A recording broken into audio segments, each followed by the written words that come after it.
नमस्कार। श्रीमद् वाल्मीकि रामायण अखंड पाठ में अष्टाविंशः यानी कि 28वां सर्ग पढ़ने जा रहे हैं हम युद्ध कांड से। रावण ने अपने गुप्तचर भेजे हैं श्री राम की सेना के भीतर का सब हाल जानने के लिए। तो सारण ने तो उनके यूथपतियों का मुख्य वानरों का वर्णन कर दिया है। अब आज के सर्ग में है शुक के द्वारा सुग्रीव के मंत्रियों का, मयंद और द्विविद का, हनुमान का, श्री राम, लक्ष्मण, विभीषण और सुग्रीव का परिचय देकर वानर सेना की संख्या का निरूपण करना। तो चलिए प्रारंभ करते हैं। सारणस्य वचः श्रुत्वा रावणं राक्षसाधिपं बलमादिश्य तत्सर्वं शुको वाक्यमथ ब्रवीत्। स्थितान् पश्यसि यानि तान् मत्तानिव महाद्वीपान् न्यग्रोधानिव गाङ्गेयान् सालान् हेमवतानिव। एते दुष्प्रसहा राजन् बलिनः कामरूपिणः दैत्यदानव संकाशा युद्धे देव पराक्रमः। येषां कोटिसहस्राणि नव पञ्च च सप्त च तथा शङ्कुसहस्राणि तथा वृन्दशतानि च। एते सुग्रीवसचिवाः किष्किन्धानिलयाः सदा हरयो देव गन्धर्वैरुत्पन्नाः कामरूपिणः। सारी वानर सेना का परिचय देकर जब सारण चुप हो गया, तब उसका कथन सुनकर शुक ने आगे राक्षस राज रावण से कहा, राजन, जिन्हें आप मतवाले महागजराजों के समान वहां खड़ा देख रहे हैं, जो गंगा तट के वट वृक्षों और हिमालय के साल वृक्षों के समान जान पड़ते हैं, इनका वेग दुस्सह है। ये इच्छानुसार रूप धारण करने वाले बलवान हैं, दैत्यों और दानवों के समान शक्तिशाली हैं तथा युद्ध में देवताओं के समान पराक्रम प्रकट करने वाले हैं। इनकी संख्या 21 कोटि सहस्र सहस्त्र शंकु और 100 वृंद है। ये सब के सब वानर सदा किष्किंधा में रहने वाले सुग्रीव के मंत्री हैं। इनकी उत्पत्ति देवताओं और गंधर्वों से हुई है और ये सभी इच्छानुसार रूप धारण करने में समर्थ हैं। यौ तौ पश्यसि तिष्ठन्तौ कुमारौ देवरूपिणौ मयेन्द्रश्च द्विविदश्चैव ताभ्यां नास्ति समो युधि। ब्रह्मणा समनुज्ञातावमृत प्राशिनावुभौ आशंसेते यथा लङ्कामेतौ मर्दितुमोजसा। यं तु पश्यसि तिष्ठन्तं प्रभिवन्निव कुञ्जरं यो बलात् क्षोभयेत् क्रुद्धः समुद्रपि वानरः। एषो अभिगन्ता लङ्कायां वैदेह्यास्तव च प्रभो एनं पश्य पुरा दृष्टं वानरं पुनरागतम्। ज्येष्ठः केसरिणः पुत्रो वातात्मज इति श्रुतः हनुमानिति विख्यातो लंघितो येन सागरः। तो शुक आगे कहता है रावण से कि राजन, आप इन वानरों में देवताओं के समान रूप वाले जिन 2 वानरों को खड़ा देख रहे हैं, उनके नाम हैं मयंद और द्विविद। युद्ध में उनकी बराबरी करने वाला कोई नहीं है। ब्रह्मा जी की आज्ञा से उन दोनों ने अमृतपान किया है। ये दोनों वीर अपने बल पराक्रम से लंका को कुचल डालने की इच्छा रखते हैं। इधर जिसे आप मद की धारा बहाने वाले मतवाले हाथी की भांति खड़ा देख रहे हैं, जो वानर कुपित होने पर समुद्र को भी विक्षुब्ध कर सकता है, जो लंका में आपके पास आया था और विदेह नंदिनी सीता से मिलकर गया था, उसे देखिए। पहले का देखा हुआ यह वानर फिर आया है। यह केसरी का बड़ा पुत्र है। पवन पुत्र के भी नाम से ये विख्यात है और इसे लोग हनुमान कहते हैं। इसी ने पहले ये समुद्र लांघा था। काम रूपो हरिश्रेष्ठो बल रूप समन्वितः अनिवार्य गतिश्चैव यथा सततगः प्रभुः उद्यन्तं भास्करं दृष्ट्वा बालः किल बुभुक्षितः त्रियोजनसहस्रं तु अध्वानमवतीर्हि आदित्यमाहरिष्यामि नामेक्षुत प्रतिस्याति इति निश्चित्य मनसा पुप्लुवे बलदर्पितः अनादृश्यतमं देवमपि देवर्षिराक्षसैः अनासाद्यैव पतितो भास्करोदयने गिरौ पतितस्य कपेरस्य हनुरेकाशिलातले किंचित भिन्ना दृढ़ हनुमानेश तेन वै। तो हनुमान जी के बारे में बताते हुए अब शुक आगे कहते हैं कि बल और रूप से संपन्न यह श्रेष्ठ वानर अपनी इच्छा के अनुसार रूप धारण कर सकता है। इसकी गति कहीं नहीं रुकती। यह वायु के समान सर्वत्र जा सकता है। जब यह बालक था उस समय की बात है। एक दिन इसको भूख लगी थी। उस समय उगते हुए सूर्य को देखकर यह 3000 योजन ऊंचा उछल गया। उस समय मन ही मन यह निश्चय करके कि यहाँ के फल आदि से मेरी भूख नहीं जाएगी, इसलिए सूर्य को जो आकाश का दिव्य फल है मैं उसे ले आऊंगा। यह बलाभिमानी वानर ऊपर को उछला था। देवर्षि और राक्षस भी जिसे परास्त नहीं कर सकते, उस सूर्यदेव तक न पहुंचकर यह वानर उदयगिरी पर ही गिर पड़ा और वहां के शिलाखंड पर गिरने के कारण इस वानर की एक हनु यानी ठोड़ी कुछ कट गई, साथ ही अत्यंत दृढ़ हो गई। इसीलिए यह हनुमान के नाम से प्रसिद्ध हो गया।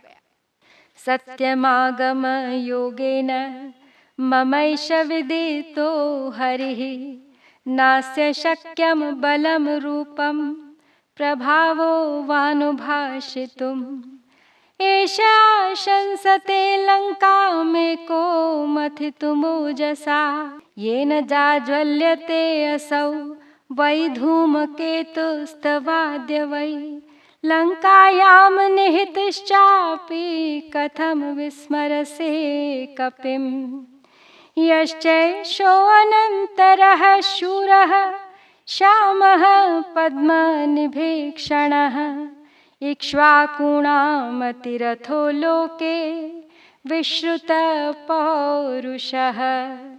यस्मिन्न चलते धर्मो यो धर्मं नातिवर्तते यो ब्राह्ममस्त्रं वेदांश्च वेदविदाम्बरः यो भिन्द्याद् गगनं बाणैर्मेदिनीं वापि दारयेत् यस्य मृत्योरिव क्रोधः शक्रस्यैव पराक्रमः यस्य भार्या जनस्थानात् सीता चापि हृता त्वया स एष रामस्त्वां राजन् योद्धुं समभिवर्तते। हनुमान के ही बारे में आगे बता रहे हैं शुक। कहते हैं विश्वसनीय व्यक्तियों के संपर्क से मैंने इस वानर का वृत्तांत ठीक ठीक जाना है। इसके बल रूप और प्रभाव का पूर्ण रूप से वर्णन करना किसी के लिए भी असंभव है। यह अकेला ही सारी लंका को मसल देना चाहता है। जिसे आपने लंका में रोक रखा था, उस अग्नि को भी जिसने अपनी पूंछ द्वारा प्रज्वलित करके सारी लंका जला डाली, उस वानर को आप कैसे भूल सकते हैं। हनुमान जी के पास ही जो कमल के समान नेत्र वाले सांवले शूरवीर विराज रहे हैं, वे इक्ष्वाकु वंश के अतिरथी हैं। इनका पौरुष संपूर्ण लोकों में प्रसिद्ध है। धर्म उनसे कभी अलग नहीं होता। ये धर्म का कभी उल्लंघन नहीं करते। तथा ब्रह्मास्त्र और वेद दोनों के ज्ञाता हैं। वेद वेदताओं में इनका बहुत ऊंचा स्थान है। ये अपने बाणों से आकाश का भी भेदन कर सकते हैं, पृथ्वी को भी विदीर्ण करने की क्षमता रखते हैं और इनका क्रोध मृत्यु के समान और पराक्रम इंद्र के तुल्य है। तो हे राजन, जिनकी भार्या सीता को आप जनस्थान से हर लाए हैं, वे ही ये श्री राम आपसे युद्ध करने के लिए आपके सामने आकर खड़े हैं। यस्यैष दक्षिणे पार्श्वे शुद्ध जाम्बूनद प्रभः विशाल वक्षास्ताम्राक्षो नीलकुञ्चित मूर्धजः एषो हि लक्ष्मणो नाम भ्रातुः प्रियहिते रतः नये युद्धे च कुशलः सर्वशस्त्रभृतांवरः अमर्षि दुर्जयो जेता विक्रान्तश्च जयी बली रामस्य दक्षिणो बाहुर्नित्यं प्राणो बहिश्चरः न ह्येष राघवस्यार्थे जीवितं परिरक्षति एषैवाशंसते युद्धे निहन्तुं सर्वराक्षसान् यस्तु सव्यमसौ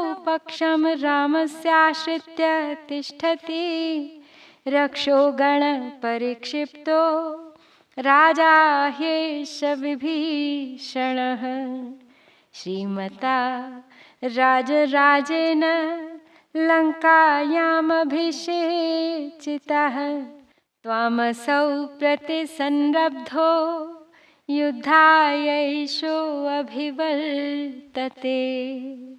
तो श्री राम के बारे में बताने के बाद अब आगे लक्ष्मण का वर्णन है। कहते हैं कि उनके दाहिने भाग में जो ये शुद्ध सुवर्ण के समान कांतिमान विशाल वक्षस्थल से सुशोभित कुछ कुछ लाल नेत्र वाले तथा मस्तक पर काले काले घुंघराले केश धारण करने वाले जो हैं, इनका नाम है लक्ष्मण। ये अपने भाई के प्रिय और हित में लगे रहने वाले हैं, राजनीति और युद्ध में कुशल हैं तथा संपूर्ण शस्त्रधारियों में श्रेष्ठ हैं। ये अमर्षशील, दुर्जय, विजयी, पराक्रमी, शत्रु को पराजित करने वाले हैं। लक्ष्मण सदा ही श्री राम के दाहिने हाथ और बाहर विचरने वाले प्राण हैं मानो। इन्हें श्री रघुनाथ जी के लिए अपने प्राणों की रक्षा का भी ध्यान नहीं रहता। इतने बलवान हैं ये कि ये अकेले ही युद्ध में संपूर्ण राक्षसों का संहार कर देने की इच्छा रखते हैं।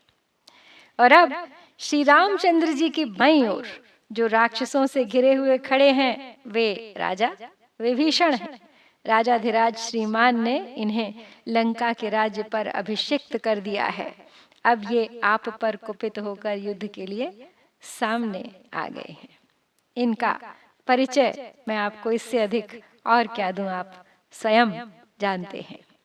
यम तु पश्यसि तिष्ठन्तं मध्ये गिरिमिवाचलं सर्वशाखा मृगेन्द्राणां भरतारम् अमितौजसं तेजसा यशसा बुद्धया बलेनाभिजनेन च यः कपीनति बभ्राज हिमवानिव पर्वतः किष्किन्धां यः समध्यास्ते गुहां सगहन द्रुमां दुर्गाम पर्वत दुर्गम्यां प्रधानैः सह यूथपैः यस्यैषा काञ्चनी माला शोभते शतपुष्करा कान्तादेव मनुष्याणां यस्यां लक्ष्मीः प्रतिष्ठिता एतां मालां च तारां च कपिराजं च शाश्वतम् सुग्रीवो वालिनं हत्वा रामेण प्रतिपादितः। अब आगे सुग्रीव का वर्णन करते हुए कहते हैं कि जिन्हें आप सब वानरों के बीच में पर्वत के समान अविचल भाव से खड़ा देखते हैं, वे समस्त वानरों के स्वामी अमित तेजस्वी सुग्रीव हैं। जैसे हिमालय सब पर्वतों में श्रेष्ठ है, उसी प्रकार वे तेज, यश, बुद्धि, बल और कुल की दृष्टि से समस्त वानरों में सर्वोपरि विराजमान हैं। ये गहन वृक्षों से युक्त किष्किंधा नामक दुर्गम गुफा में निवास करते हैं। पर्वतों के कारण उसमें प्रवेश करना अत्यंत कठिन है। इनके साथ वहाँ प्रधान यूथपति भी रहते हैं। इनके गले में जो 100 कमलों की सुवर्णमयी माला सुशोभित है, उसमें सर्वदा लक्ष्मी देवी का निवास है। उसे देवता और मनुष्य सभी पाना चाहते हैं। भगवान श्री राम ने वाली को मारकर यह माला, तारा और वानरों का राज्य, ये सब वस्तुएं सुग्रीव को समर्पित कर दी थी। शतम शत सहस्राणाम कोटिमाहुर्मनीषिणः शतम कोटि सहस्राणाम शंकुरित्यभिधीयते। शतम शंकु सहस्राणाम महाशंकुरिति स्मृतः महाशंकु सहस्राणाम शतम वृंदमिहोच्यते। शतम वृंद सहस्राणाम महावृंदमिति स्मृतम् महावृंद सहस्राणाम शतम पद्ममिहोच्यते। शतम पद्म सहस्राणाम महापद्ममिति स्मृतम् महापद्म सहस्राणाम शतम खर्वमिहोच्यते। शतम खर्व सहस्राणाम महाखर्वमिति स्मृतम् महाखर्व सहस्राणाम समुद्रम् अभिधीयते। शतम समुद्र सहस्रमुख इत्यभिधीयते। आगे बता रहे हैं शुक रावण को कि मनीषी पुरुष 100 लाख की संख्या को 1 कोटि कहते हैं। कोटि यानी करोड़, और 100 सहस्र कोटि यानी 1 नील को 1 शंकु कहा जाता है। 1 लाख शंकु को महाशंकु नाम दिया गया है, और 1 लाख महाशंकु को वृंद कहते हैं, और 1 लाख वृंद का नाम है महावृंद, और 1 लाख महावृंद को कहते हैं पद्म। 1 लाख पद्म को महापद्म माना गया है, और 1 लाख महापद्म को खर्व कहते हैं, और 1 लाख खर्व का महाखर्व होता है। 1 सहस्र महाखर्व को समुद्र कहते हैं, और 1 लाख समुद्र को ओघ कहते हैं, और 1 लाख ओघ की महोघ संख्या है।